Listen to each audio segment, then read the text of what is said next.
ధన్యవాదాలు తెలుపుకుంటూ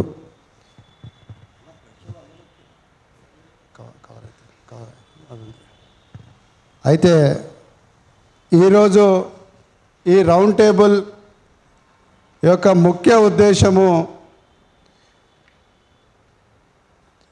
1 ఆగస్టు 2024 అంటే దాదాపుగా 11 నెలల కింద భారత రాజ్యాంగాన్ని తూట్టుపడుస్తూ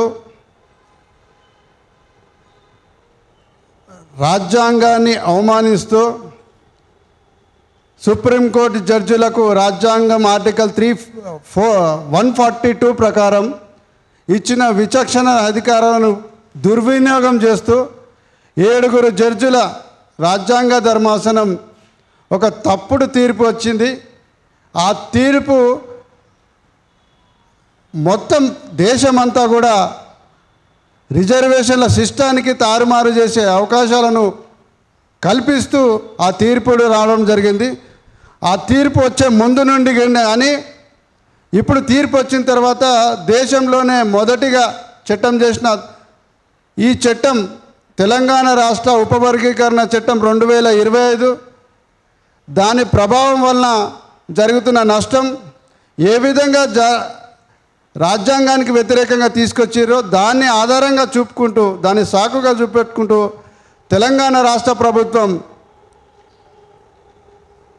కాంగ్రెస్ ప్రభుత్వం నేను అనుకుంటున్నదంటే ఇది కాంగ్రెస్ ప్రభుత్వం తెచ్చింది కాదు, కేవలం రేవంత్ రెడ్డి తెచ్చిన చట్టంలాగానే కనిపిస్తున్నది. ఎందుకంటే కాంగ్రెస్ అంటే అందరి అభిప్రాయాలను సేకరించి ఒక సెక్యులర్గా నిర్ణయాలు తీసుకునే పార్టీ. కానీ ఈ చట్టం కేవలం ఏకపక్షంగా ఒకే వర్గానికి సంబంధించిన అంశాలను ఒకే వర్గానికి అప్పనంగా రిజర్వేషన్లు అప్పచెప్పే కుట్రలో ఈ చట్టం చేశారు. కాబట్టి అందుకనే కేవలం ఇది రేవంత్ రెడ్డి చేసిన చట్టం అని నేను భావిస్తున్నా.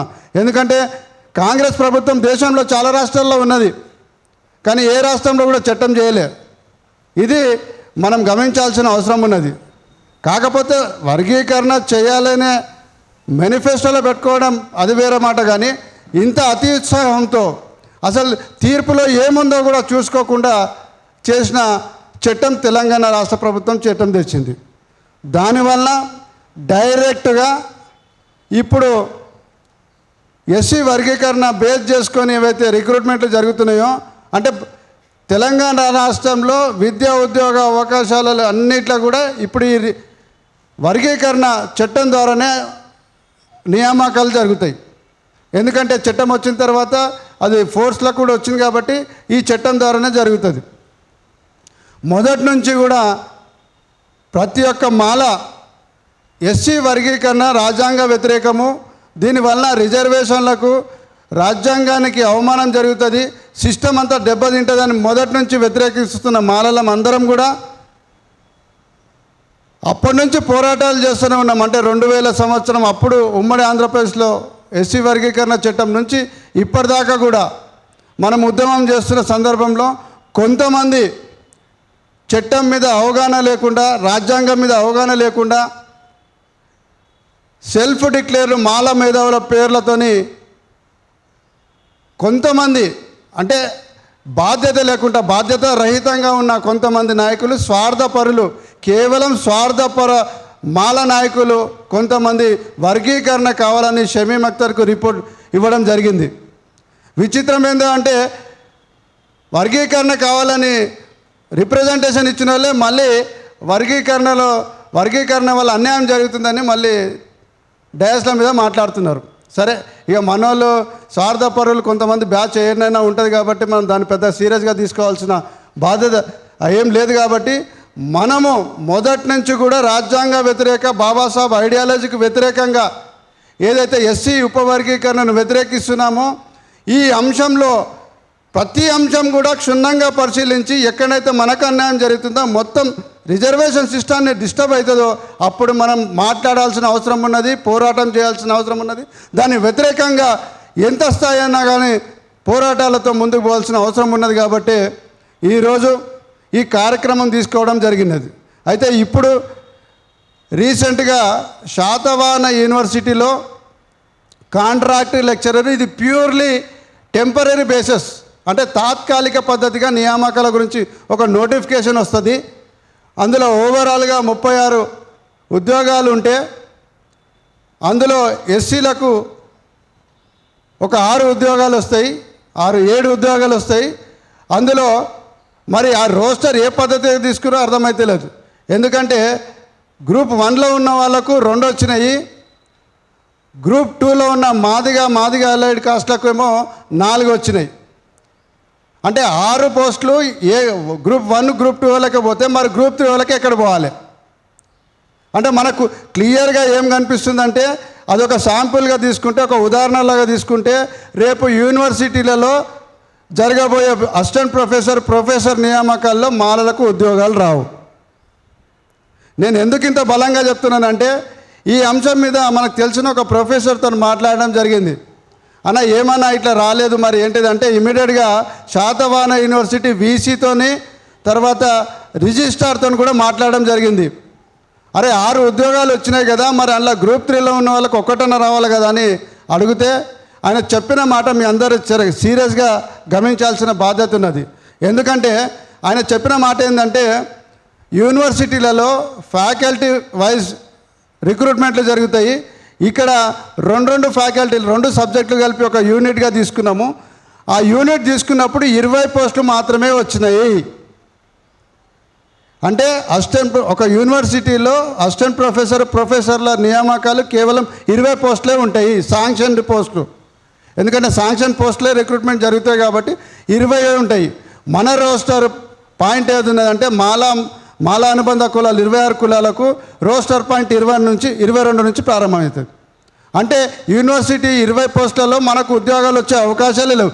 ఏది వీసీ గారు చెప్పిన మాట చెప్తున్నాను, నేను సొంతంగా చెప్పింది కాదు.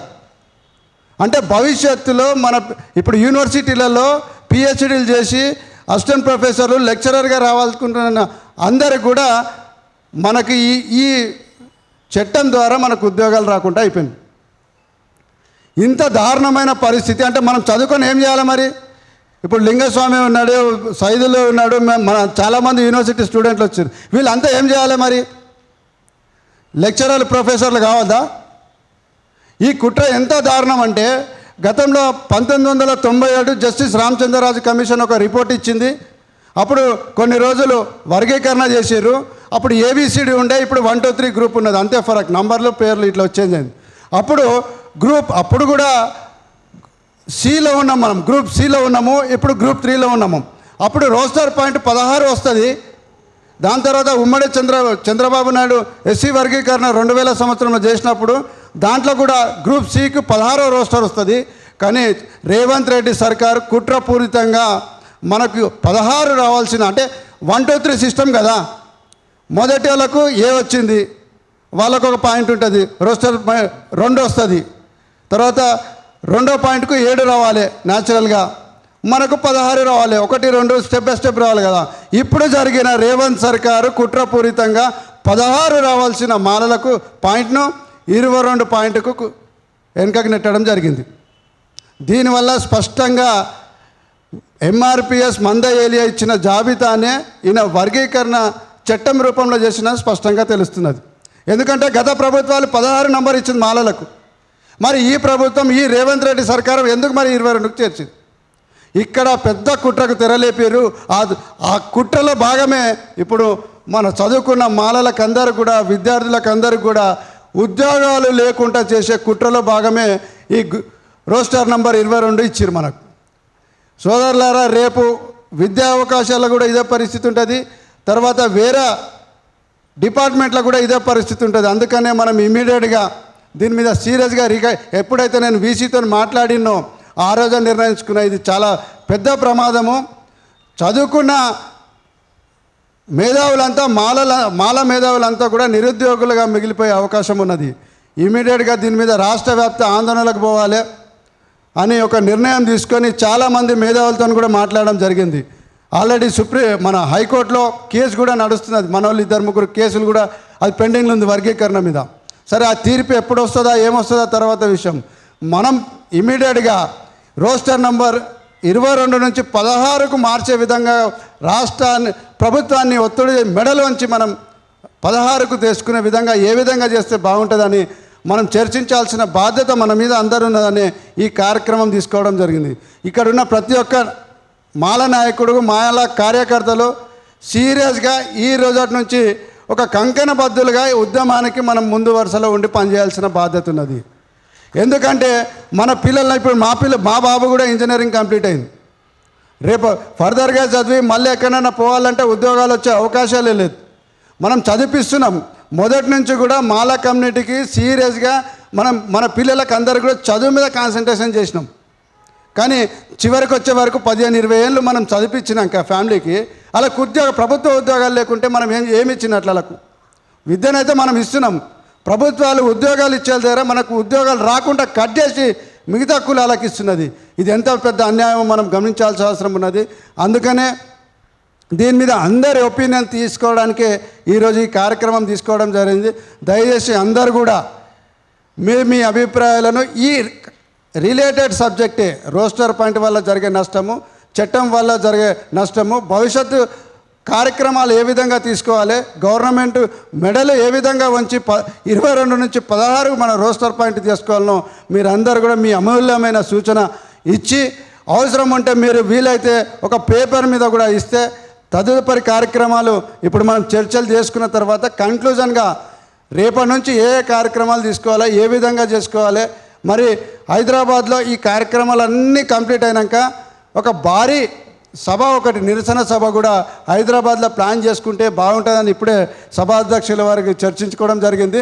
మనం అందరం ఏకగ్రీవంగా మనం తీసుకున్న కార్యక్రమాలన్నీ కూడా అందరి ఆమోదంతో తీసుకొని ముందుకు పోవడానికి ఈ కార్యక్రమం తీసుకోవడం జరిగింది. అయితే దీనికి సంబంధించిన ప్రతిదీ కూడా మనం ఏదో టీవీలలోనో పేపర్లలోనో ఇంకా ఎవరో చెప్పిన మాటలు కాకుండా తీర్పును క్షుణ్ణంగా పరిశీలించిన వాళ్ళము, దాంతోపాటు షమీమ్ అఖ్తర్ రిపోర్టు క్షుణ్ణంగా పరిశీలించినాము. ఆ షమీమ్ అఖ్తర్ రికమెండేషన్ ద్వారా వచ్చిన ఎస్సీ ఉపవర్గీకరణ చట్టం 2025ను కూడా స్పష్టంగా చదివిన వాళ్ళము, దాంతోపాటు దాంట్లో ఉన్న రూల్స్ చదివిన వాళ్ళము. దాని తర్వాత ఇప్పుడు ఈ రోస్టర్ పాయింట్ మొదటి నుంచి కూడా రోస్టర్లో కూడా మనకు అన్యాయం అవుతుందని మొదట వాయిస్ చేసింది కూడా మనమే. ఏ మాల మేధావి కూడా రోస్టర్ పాయింట్లో అన్యాయం జరుగుతుందని ఏ ఒక్క మాల మేధావి చెప్పలే. కానీ ఉద్యమకారులుగా, ఎందుకంటే మనం ఆ ఉద్యమంలో 20-30 సంవత్సరాల నుంచి ఉన్నాం, ఆ ఫీలింగ్ అనేది, ఆ బాధ అనేది మనకు తెలుస్తుంది. ఆ మైక్రో లెవెల్ అబ్జెక్షన్స్ ఏమి ఉంటాయో మనకు తెలుస్తుంది. అట్లా ఫస్ట్గా రోస్టర్ పాయింట్లో కూడా మనమే రేస్ చేసినాం. ఈరోజు ఆ రోస్టర్ పాయింట్లో నష్టం జరుగుతున్నది కాబట్టి ఆ రోస్టర్ పాయింట్ మార్చాలనే డిమాండ్తో కూడా ఇదే ఉద్యమకారులం అందరం కూడా ముందుకు వచ్చినాం. దీనికి మీరందరూ కూడా సీరియస్గా మనం ఒకటే టార్గెట్ పెట్టుకుందాం, 1-2 నెలల 22 నుంచి 16కు ఏ విధంగా చేసుకుందామని మీ అందరి అమూల్యమైన సూచనలు అందరం ఏకతాటిపై ఉండి భవిష్యత్ కార్యాచరణ నిర్మించుకుందామని తెలియజేసుకుంటూ నాకు ఈ అవకాశం ఇచ్చిన సభాధ్యక్షుల వారికి మరోసారి ధన్యవాదాలు తెలుపుకుంటూ ముగిస్తున్నాను. జై భీమ్, జై భారత్.